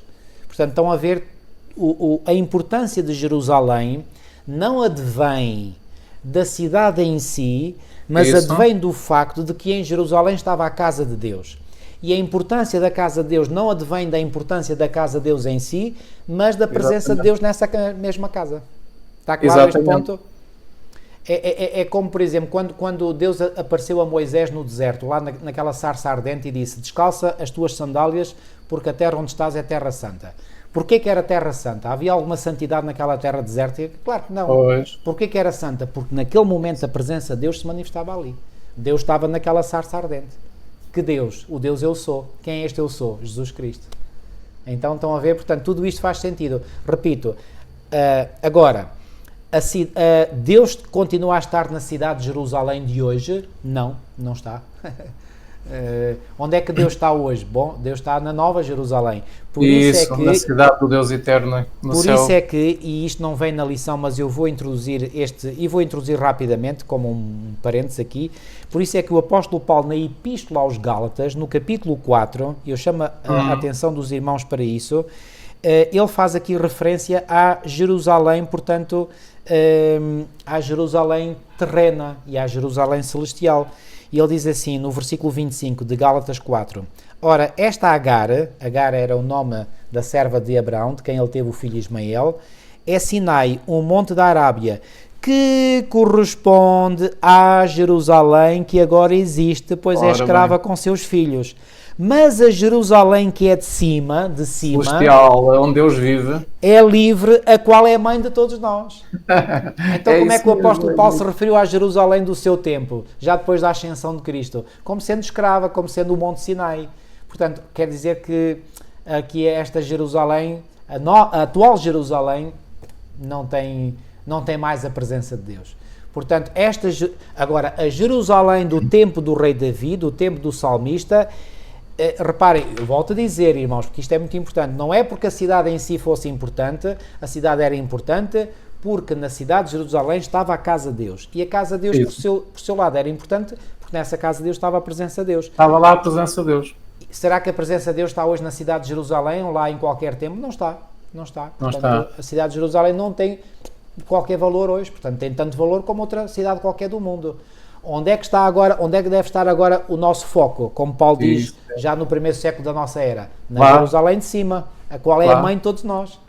Estão a ver? Aliás, não esqueçam aquela explicação que em tempos foi dada numa destas lições, aquele versículo de Apocalipse 14, capítulo 14, versículo 12, lembram-se? O anjo, falando com João, ao dar-lhe a visão, diz, aqui está a perseverança dos santos, aqui estão aqueles que guardam os mandamentos de Deus até a fé de Jesus. Este aqui significa no santuário celestial.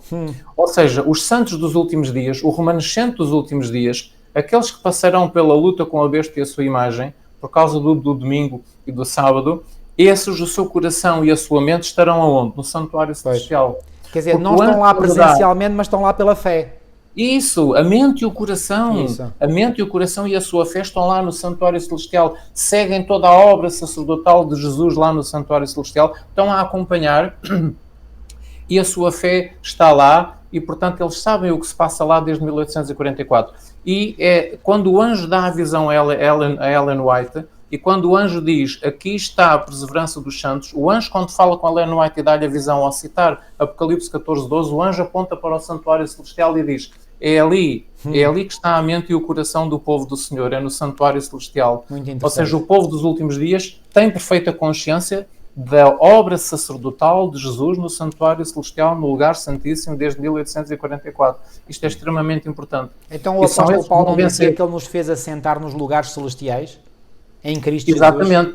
E o apóstolo Paulo, como nós acabámos de ver, portanto, a mente dele está no santuário celestial. Exatamente. E ao escrever o livro de Hebreus, que muitos teólogos dizem que ninguém sabe quem é que escreveu o livro de Hebreus, nós sabemos que foi o apóstolo Paulo que escreveu o livro de Hebreus, embora os teólogos não saibam, mas por inspiração o Senhor mostrou a Ellen White que foi o apóstolo Paulo que escreveu o livro de Hebreus. E o apóstolo Paulo, no livro de Hebreus, ele diz que a atenção do povo de Deus agora, depois de Cristo ter ascendido aos céus, a atenção, a mente e o coração têm que estar no santuário celestial, não no santuário terrestre. Ora, nem mais. Não no santuário terrestre, que só foi destruído no ano 70. Isso. Mas o apóstolo Paulo diz, não, o vosso coração não tem que estar aí, o vosso coração tem que estar no santuário celestial. Por falar no autor da Epístola aos Hebreus, mesmo nesta versão, que é a versão que foi distribuída aqui em Portugal no ano 2019, como livro missionário, na Epístola aos Hebreus, os irmãos podem ler, olha o que diz aqui. Epístola de São Paulo, apóstolo aos Hebreus. Muito bem, porque tradicionalmente sempre foi assim. Sempre foi assim. Mas qual foi o problema? Desde que apareceu a chamada crítica, a alta crítica... É alta crítica que é a baixa crítica, pronto. Pois, desde que apareceu isso, não é? Puseram essa em chamada causa alta isso. Crítica, que começaram a tirar valor, poder, sacralidade à Bíblia. Então a Bíblia começou a ser reduzida a pouco e pouco, quase a um livro comum. Olha, irmão, eu vou dar uma opinião, claro, é uma opinião meramente pessoal, mas, e por isso vale o que vale, obviamente, portanto não estou fundamentado em nada escrito, mas uma coisa sabemos, foi Paulo o autor da Epístola aos Hebreus. Agora, a pergunta é, porquê que Paulo identifica-se claramente nas outras epístolas que escreveu e na Epístola aos Hebreus não se identificou? Eu penso que talvez ele tinha algo em mente. Ele foi muito rejeitado pelos da sua própria nação, pelos da sua própria raça, pelos judeus. E então talvez ele tivesse ocultado a sua identidade, ou seja, quem era o autor desta epístola, para que quando ela fosse lida não suscitasse preconceito naqueles que lessem. É possível, isto foi escrito pelo apóstata Paulo e portanto rejeitariam, não é? Então, para não suscitar esse preconceito, Paulo, é a minha opinião, atenção, isto não tenho certeza sobre isso, é uma opinião pessoal e, mais uma vez digo, vale o que vale.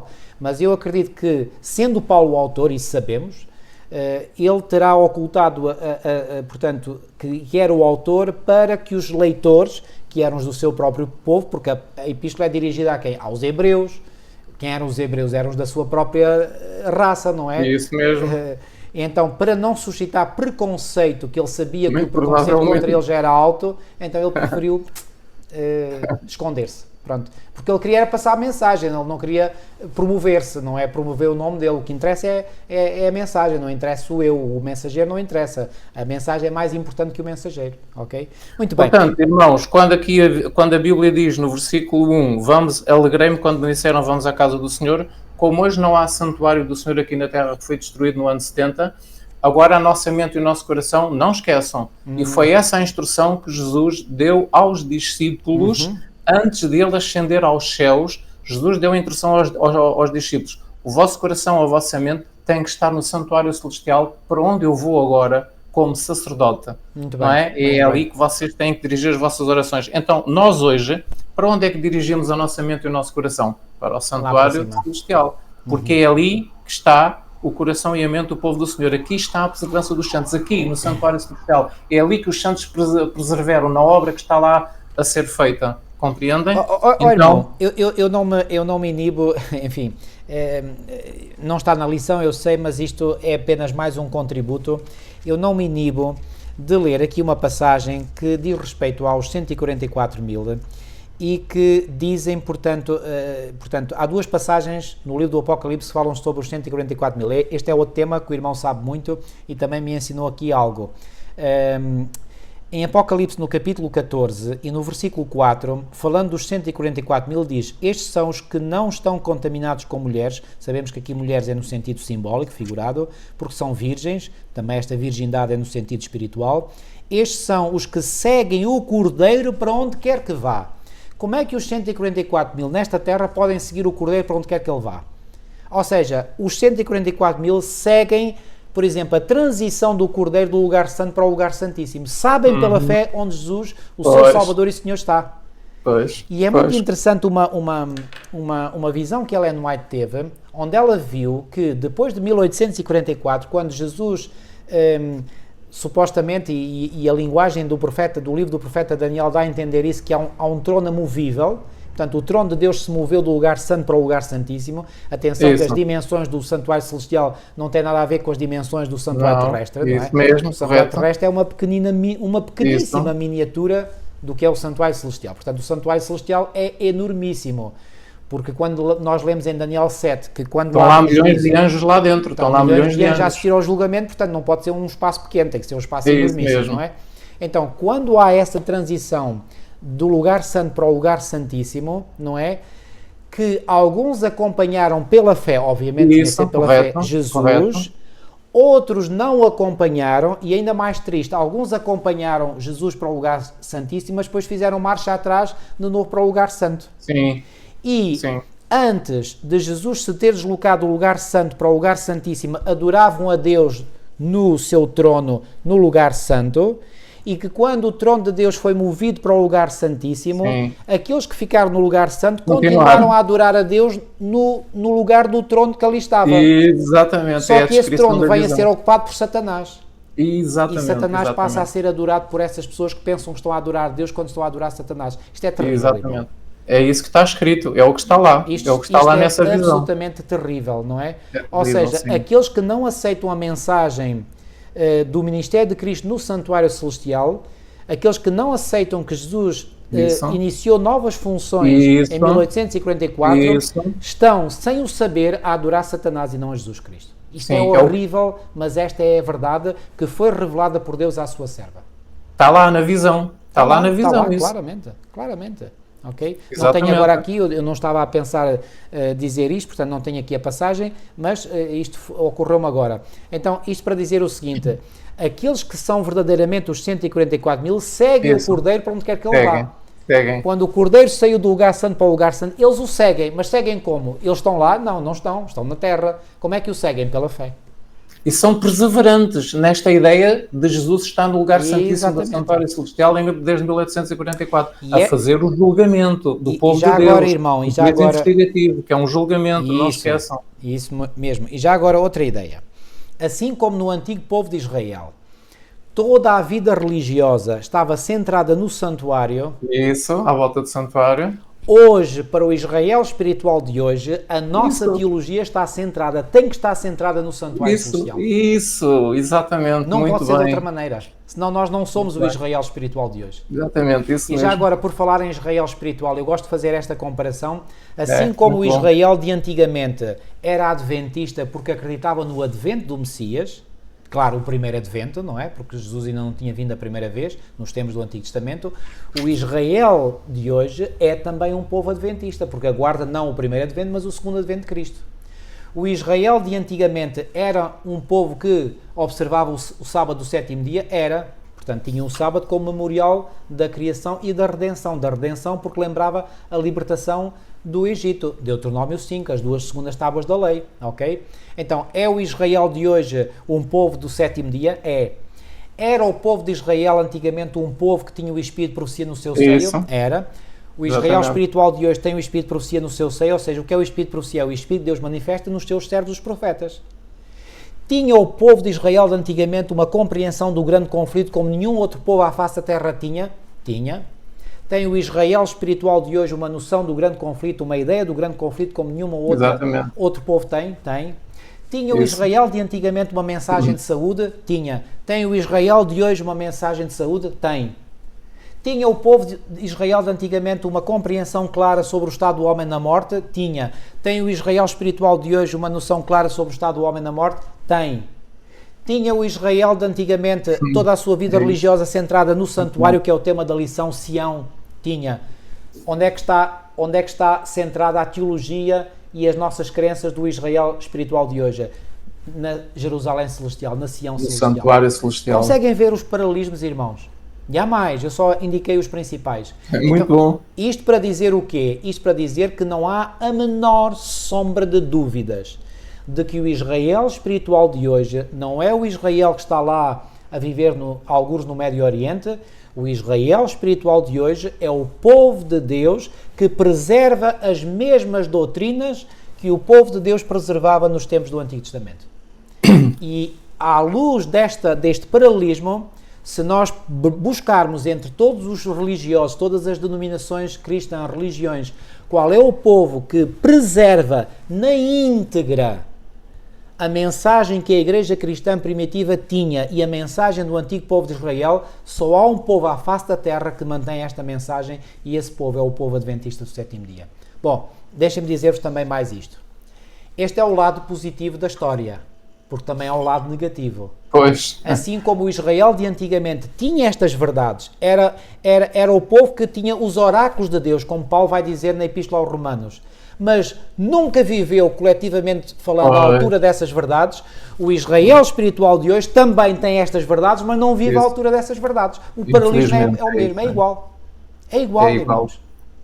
Então, o que é que eu estou aqui a defender? Estou a defender a verdade.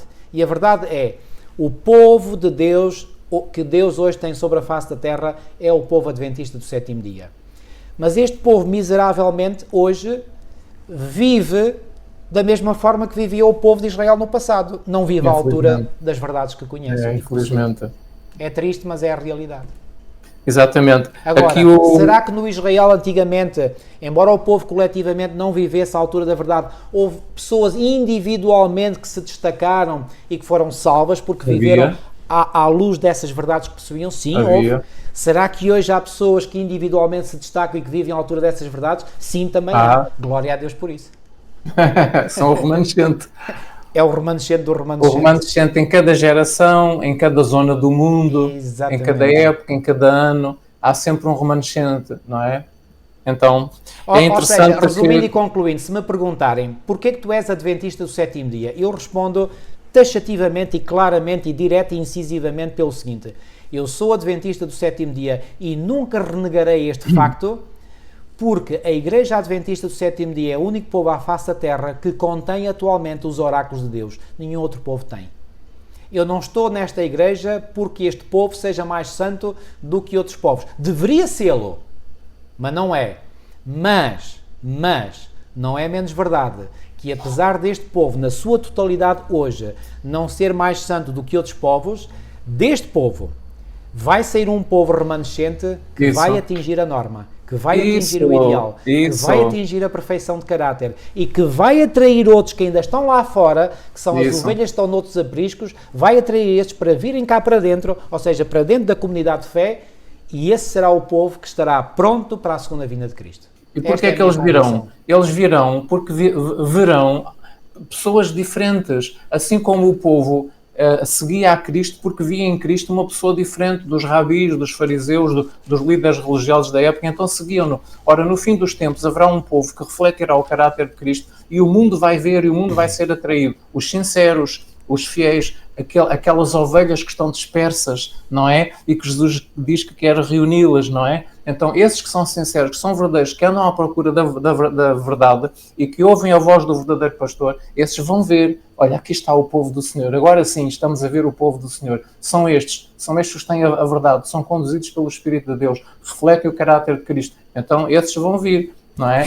Oh, irmão, se me permite, só para reforçar aquilo que acabou de dizer, há um texto que até me faz estremecer cada vez que o leio, é o texto de Zacarias, capítulo 8, versículos 22 e 23. E eu considero que este texto que eu vou ler agora é um texto que tem uma grande ênfase escatológica, ou seja, nos acontecimentos dos últimos dias. Não nego o facto, Zacarias 8, 22 e 23, não nego o facto de que estas palavras podem ter tido uma aplicação no tempo de Zacarias, ok? Mas também tem uma aplicação escatológica, isso é inegável. E qual é a aplicação? Ouçam bem. Assim virão muitos povos e poderosas Isso. nações buscarem Jerusalém. Qual Jerusalém? Já vimos que a Jerusalém de hoje passou de moda, não é mais válida. O plano de Deus não era esse. O plano de Deus era que Jerusalém continuasse. Mas como o povo judeu rejeitou Cristo, Deus já teve que fazer seguir os seus planos, não através do povo judeu e da cidade real que acabou por ser destruída e desapareceu, mas através do povo cristão. E dentro dos cristãos não são todos, são aqueles que realmente fazem a vontade. Então isto cumprir-se-á, ok, continua, irmão. Diz assim, portanto, virão muitos povos e poderosas nações buscarem Jerusalém. E aqui entenda-se, Jerusalém aqui no tempo do espiritual é o povo de Deus, o verdadeiro povo de Deus, o verdadeiro Israel espiritual. Isso.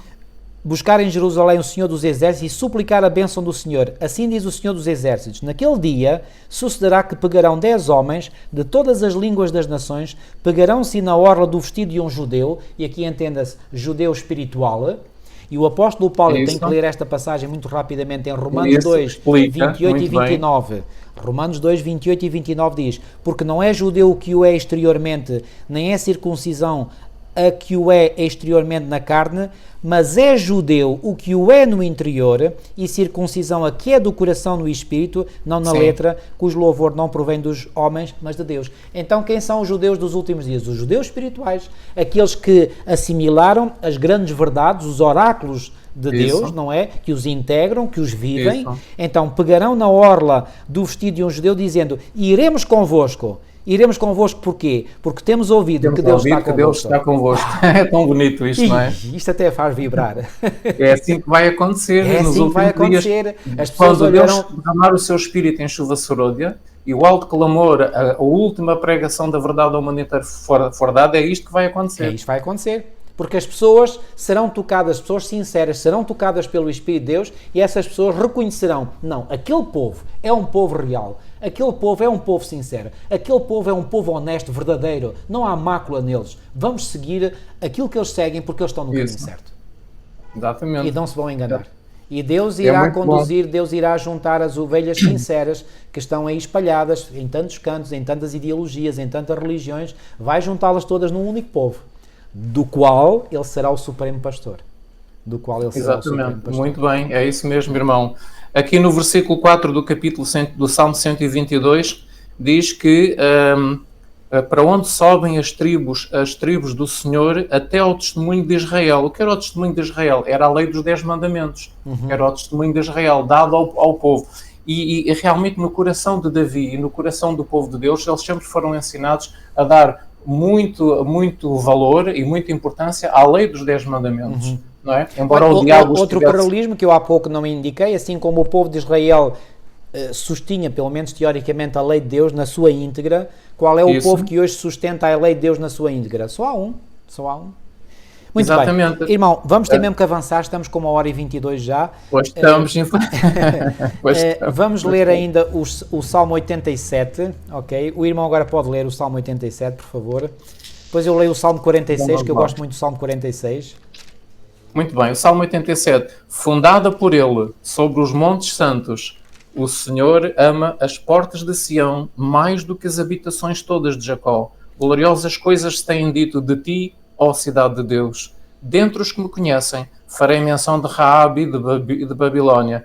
Eis aí a Filistia e Tiro, com Etiópia, lá nasceram.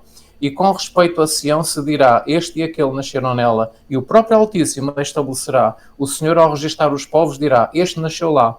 Todos os cantores, saltando de júbilo, entoarão: todas as minhas fontes estão em ti.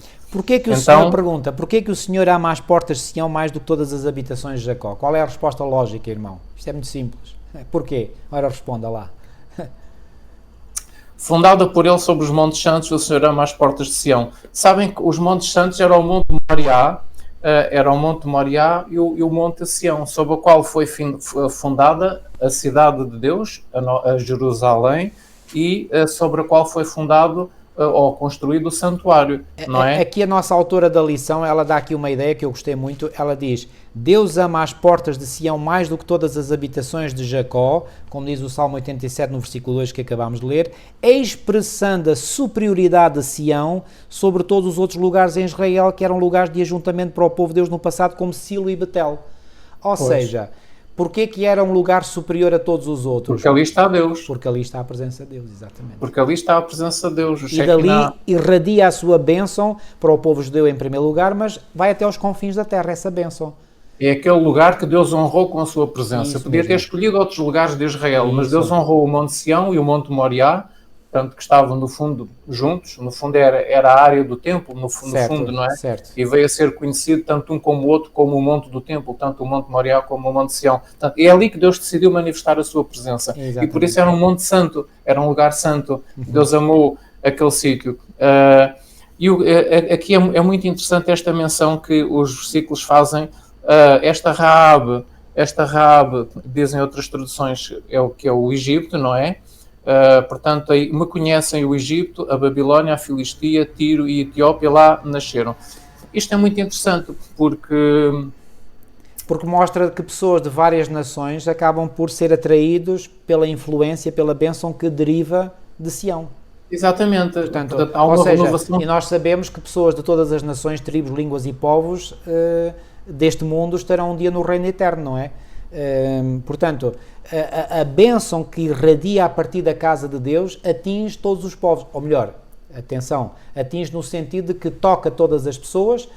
Muitos são chamados, poucos escolhidos, Jesus também disse, mas aqueles escolhidos são aqueles que aceitaram o chamado e vieram, não é? Isso. E portanto são esses que o Senhor abençoa plenamente, não é? Abençoa, recebem uma nova identidade. Como diz o nosso trimensário, 3 vezes o Salmo afirma que as nações nasceram em Sião, querendo dizer que o Senhor lhes dá uma nova identidade e lhes concede todos os privilégios de filhos legalmente nascidos em Sião. Aponta para a salvação tanto dos judeus como dos gentios, do Salmo 87, e para a união de ambos, tanto judeus como gentios, numa só igreja, através do ministério redentor de Cristo. E essa nova identidade é várias vezes mencionada na Bíblia ou substanciada na Bíblia com a mudança de nome, não é? Por exemplo, Jacó viu o seu nome mudado em Israel, Abraão para Abraão, Saulo em Paulo, enfim. Portanto, esse novo, e o livro do Apocalipse não diz que nós... Diz que os salvos terão um novo nome, uma pedrinha na qual estará o seu novo nome, portanto haverá uma mudança de nome para todos os salmos, para todos aqueles que nascem. Todos os salmos terão um novo nome, e esse novo nome significa a nova identidade que todos receberam em Cristo Jesus, porque nascemos de novo, somos novas criaturas em Cristo Jesus. Isto é fabuloso, fabuloso. Irmão, vou avançar, se me permite, para o Salmo 46. O Salmo 46 é um salmo que Ellen White diz que deveria ser o salmo de referência para o povo de Deus nos últimos dias, porque é um salmo que fala, portanto, de grandes eventos cataclísmicos que haverá nesta terra, mas agora reparem o contraste terrível que este salmo mostra. Pois é. Então começa por dizer: Deus é o nosso refúgio e fortaleza, socorro bem presente na angústia. Qual angústia? Mesmo no tempo de angústia. E o tempo de angústia é aquele tempo que mediará entre o fim do tempo da graça e a segunda vinda de Cristo. Ok? Um tempo que já aqui disse poderá ser de 1 ano, porque é nesse tempo que caem as 7 últimas pragas, mencionadas em Apocalipse 16, e em Apocalipse 18:8 diz que essas pragas duram um dia, ora um dia em Prússia é 1 ano. Ok? Então diz: Deus é nosso refúgio e fortaleza, socorro bem presente na angústia. Pelo que não temeremos, ainda que a terra se mude. E nós vemos, por exemplo, sob a 7ª praga, a terra irá ser toda transtornada, toda comovida. Como é que o povo de Deus que vive ainda nesta terra, porque ao contrário do que os nossos amigos evangélicos dizem, a igreja não será arrebatada antes da segunda vinda visível de Cristo. Eles acreditam numa teoria estranha, bizarra, de que a igreja será arrebatada para o céu 7 anos antes da vinda visível de Cristo. Portanto, aquela vinda que nós acreditamos como adventistas, eles dizem que só ocorrerá 7 anos após o arrebatamento secreto da igreja. Isso, volto a dizer, isso não tem fundamento bíblico, ok? Não. Eles fundamentam-se na análise de textos deturpados, ok?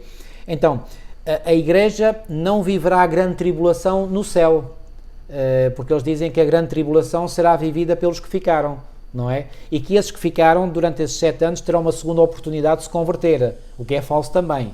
Ok? Então, a igreja passará pela grande tribulação. E quando a igreja passar pela grande tribulação, é aqui quando os montes se transportem para o meio dos mares. e não temeremos porquê? Porque o Senhor, conforme o salmista diz aqui no versículo 1, Deus é o nosso refúgio e fortaleza, e o povo de Deus terá pela fé, obviamente, não pode ser de outra maneira, a certeza de que ele está protegido, ele, povo de Deus, estará protegido pelo Senhor, pelos anjos do Senhor, magníficos em poder, como Ellen White diz, e a própria Bíblia o diz também, e portanto eles não temem nada. Agora, versículo 3, ainda que as águas rujam e se perturbem, ainda que os montes se abalem pela sua braveza, e depois repara aqui no contraste que agora vem no versículo 4, há um rio, cujas correntes alegram a cidade de Deus. Que rio é este? O rio mencionado, por exemplo, em Apocalipse 22, o rio cristalino, ok? O santuário das moradas do Altíssimo. Deus está no meio dela, não será abalada. Deus a ajudará ao romper da manhã. Então reparem, porquê que o salmista aqui, depois de dizer que a terra toda está em comoção, aponta para o rio? Mas o povo de Deus não está lá junto a esse rio, está cá. Pois bem, mas pela fé onde é que o povo de Deus está? Como está lá? Ora bem, aqui está a perseverança dos santos, aqui no santuário do céu, na Sião Celestial. Tudo combina, irmão, tudo combina na mesma direção. Celestial. E depois diz... Aliás, nós esquecemos daquele texto de Hebreus capítulo 12, versículo 22, que diz, tendes chegado ao Monte Sião.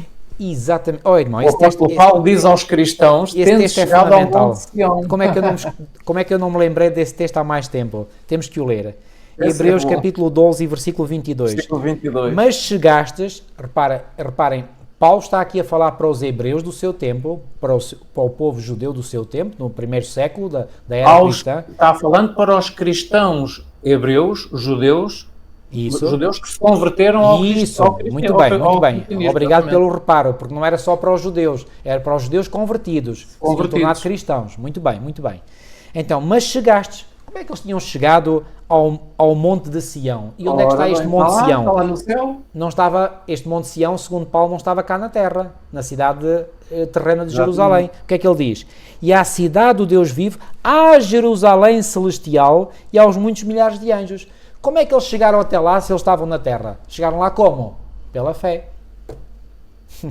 Estão a ver, tudo vai na mesma direção, irmãos. Exatamente, isso mesmo. Portanto, este Sião que estamos aqui a falar na lição desta semana, para nós hoje, e já para os cristãos do primeiro século, é o Sião celestial. Era. Sião celestial, a Jerusalém celestial. De que Sião, nos tempos do Antigo Testamento, era um tipo desse grande antitipo que é a Sião celestial. Perfeito, correto, isso mesmo. Okay? Exatamente. Muito bem. Sião, o templo, Jerusalém, são tudo tipos daquilo que existe no céu. Muito bem. E que irá estar aqui na terra após os 1000 anos. Exatamente, muito bem. Quando Deus fizer a nova terra, renovar esta terra toda, aqui vai estar o Monte Sião, vai estar também o santuário, embora não dentro da cidade, mas fora, e vamos ter a Nova Jerusalém, a cidade celestial, a cidade onde Deus vive. Vamos ter estas três coisas. Perfeito. Olha, e aliás, o Apocalipse capítulo 14, versículo 1, João não viu em visão os 144.000 sobre o Monte Sião. O Monte Sião, exatamente. E esse Monte Sião, descrito em Apocalipse 14, 1, à luz de Hebreus 12, 22, que acabámos de ler, é a Jerusalém Celestial. Exatamente, o Monte Sião Celestial. Portanto, os 144.000 serão reunidos lá. Oh, irmãos, esta interpretação adventista, ela é imbatível, porque ela é tão coerente, tão sólida. As peças encaixam com uma perfeição tão grande umas nas outras que não há forma de dar a volta. Não há mesmo. Eu já fui confrontado com tantas objeções e, inclusivamente, quando eu fui estudante de teologia, tive colegas meus que puseram em causa esta interpretação. De modo que eu estudei isto a fundo e já dei voltas e mais voltas e reviravoltas e eu viro isto de pernas para o ar. E não há volta a dar. Há volta a dar. Isto encaixa tudo certinho. Exatamente. Não há... Esta doutrina adventista, ela é imbatível. Ela é indestrutível. Ponto final, parágrafo. Eu digo-vos isto com a certeza absoluta do que estou a dizer. Ok? Então, deixe-me ler o final do Salmo 46. Então, versículo 6. As nações se embraveceram, os reinos se moveram. Deus, levantou a sua voz e a terra se derreteu. O Senhor dos exércitos está connosco. O Deus de Jacó é o nosso refúgio. Mesmo durante o tempo de angústia, desse tempo de angústia final da história desta terra, Deus estará com o seu povo. Isso, correto. Ou seja, o Espírito Santo não se terá retirado do seu povo. Ter-se-á retirado dos ímpios, sim. ok? Quando termina o tempo da graça, Deus retira o Espírito Santo da terra dos ímpios, não do povo de Deus, porque diz aqui, o Senhor está conosco. O Deus de Jacó é o nosso refúgio. Versículo 8. Vinde, contemplai as obras do Senhor, que desolações tem feito na terra. Ele faz cessar as guerras até ao fim da terra, quebra o arco e corta a lança, ou seja, todos aqueles que andaram e cultivaram o espírito de guerra acabarão por ser destruídos. Queima os carros no fogo. E agora reparem, versículo 10. Outra vez um contraste aqui, muito grande. Aquietai-vos e sabei que eu sou Deus. Serei exaltado entre as nações, serei exaltado sobre a terra. E mais uma vez, versículo 11, aqui o salmista repete o que já tinha dito no versículo 7. O Senhor dos exércitos está conosco, o Deus de Jacó é o nosso refúgio. Irmãos, isto dá uma força, isto dá um poder, isto dá uma energia dentro de nós, sabermos que o Senhor estará conosco todos os dias. Com o seu povo até ao fim. Até à consumação do século. E reparem que ele termina o Salmo, com este versículo que o irmão acabou de ler, tal como começou. O versículo 1, Deus é o nosso refúgio e fortaleza, socorro bem presente nas tribulações, portanto não temeremos. O versículo 2. Ou seja, a segurança e a paz de Sião, que fala aqui a lição de quarta-feira, é o nosso Deus, que é este alto refúgio. Irmão, mesmo para terminar, estamos com 1h35, leia o Salmo 125, que é o Salmo que foi estudado na lição. Hoje vamos conseguir ler os Salmos todos. 125. Também não é um salmo muito grande, é um salmo pequenino, que fala acerca da segurança daquele que confia em Deus. Ora então, 125. Muito bem. E diz assim: os que confiam no Senhor são como o monte de Sião, que não se abala, firme para sempre. Como em redor de Jerusalém estão os montes, assim o Senhor em derredor do seu povo, desde agora e para sempre. O cetro dos ímpios não permanecerá sobre a sorte dos justos, para que o justo não estenda a mão à iniquidade. Faz o bem, Senhor, aos bons e aos retos de coração. Quanto aos que se desviam para sendas tortuosas, levá-los-á o Senhor juntamente com os malfeitores. Paz sobre Israel. E esta paz sobre Israel, aqui Israel é claramente um termo que se aplica ao povo de Deus. Ao povo de Deus. Ao povo de Deus. Exatamente. Paz o Israel espiritual do nosso tempo hoje. Porque os ímpios não têm paz, diz outro texto na Bíblia. Os ímpios não têm paz. O povo de Deus tem paz. Aquela paz que só Deus pode dar. Aquela paz que como Paulo diz em Filipenses, no capítulo 4, eu gosto muito desse texto, portanto, Filipenses capítulo 4, quando diz, e a paz de Deus, versículo 7, Filipenses 4, 7, e a paz de Deus, que excede todo o entendimento, guardará os vossos corações e os vossos sentimentos, corações, mais a parte mental, sentimentos, parte emocional, em Cristo Jesus. Que certeza, que promessas, que garantias, irmãos. Isto é fantástico, isto é fabuloso e, portanto, nós podemos ter esta paz que Deus promete sobre o seu povo, sobre o verdadeiro Israel, o Israel espiritual e que, irmãos, animem-se com estas maravilhosas Há aqui um texto do Espírito de Profecia, irmão, há aqui um texto na página 30 com essa passagem. Assim, houve muitos que eu não li que eram tão bons, mas pronto, não houve tempo. Aqui diz assim, em todos os que estão sob a direção de Deus, deve ver-se uma vida que não se harmoniza com o mundo, com os seus costumes ou com as suas práticas, e todos têm de ter uma experiência pessoal na obtenção do conhecimento da vontade de Deus. Precisamos de ouvir individualmente a voz de Deus a falar ao nosso coração. Quando todas as outras vozes silenciam e em sossego, em quietude, esperamos diante de Deus, o silêncio da alma, o silêncio interior, torna mais distinta a voz de Deus. Ele manda-nos aquietai-vos e sabei que eu sou Deus. Salmo 46, 10. Só assim se pode encontrar o verdadeiro descanso e esta é a preparação eficaz para todo o trabalho que se faz para Deus. Amém. Por entre a multidão apressada e a tensão das atividades febris da vida, a alma que assim se refrigera está circundada por uma atmosfera de luz e paz.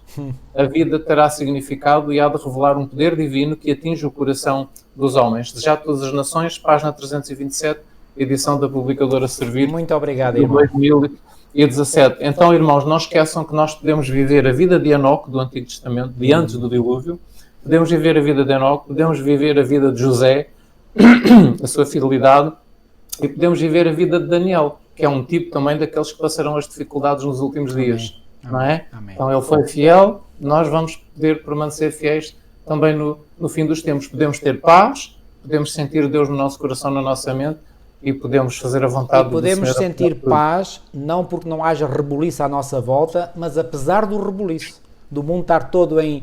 E reparem, quando lá fala no mar, no Salmo 46, esse mar não é só o mar físico, esse mar é símbolo dos povos. Ou seja, quando todas as nações estiverem em convulsão umas com as outras, o povo de Deus pode gozar de paz. E paz verdadeira, paz genuína, paz real. Estes salmos dão muita força, de facto. Os irmãos nós deveríamos agarrar-nos todos, nós como adventistas do sétimo dia, de facto, a estes salmos, porque é uma preparação para os tempos que estão diante de nós. Foi o que eu disse no início. Mesmo para o presente, para o nosso dia-a-dia. Mesmo para o nosso dia-a-dia é muito importante. Muito bem. Irmãos, vamos terminar com uma oração. Nosso querido e amado Pai, como ter palavras para te agradecer aquilo que tu nos revelas ao teu povo de hoje e continuas a revelar através da tua palavra, que já o salmista reconhecia no seu tempo, há 3.000 anos atrás, que era uma lâmpada para os seus pés e uma luz para o seu caminho. Também é para nós hoje, Senhor. E nós te louvamos de todo o nosso coração por isso. Obrigado porque na tua palavra é um conjunto de verdades tão harmoniosa, tão coerente, tão forte. Ó Senhor, mas essa fortaleza, essa coerência nos dá segurança, nos dá certeza. Nós não acreditamos numa mera quimera, nós acreditamos em algo real. Não é algo fictício, não é uma utopia, é algo concreto, é algo real. Ó Senhor, que maravilha que isto é. Senhor, fica connosco, guarda o teu povo, o teu verdadeiro Israel. Ó Senhor, e livra-nos de todo o mal e, sobretudo, liberta-nos do poder dos nossos adversários que querem ter sobre nós. Fica connosco, Senhor, livra-nos de todo o mal e que um dia, pela tua graça e pelo teu poder, possamos estar no mar de vidro contigo para toda a eternidade. É o que nós te pedimos e pela fé te agradecemos em nome de Jesus. Amém. Amém, Senhor, assim seja. Irmãos, marcamos encontro para a próxima semana. Coragem no Senhor, que Deus vos fortaleça. Até para a semana. O Senhor vos abençoe e vos guarde. Até para a semana.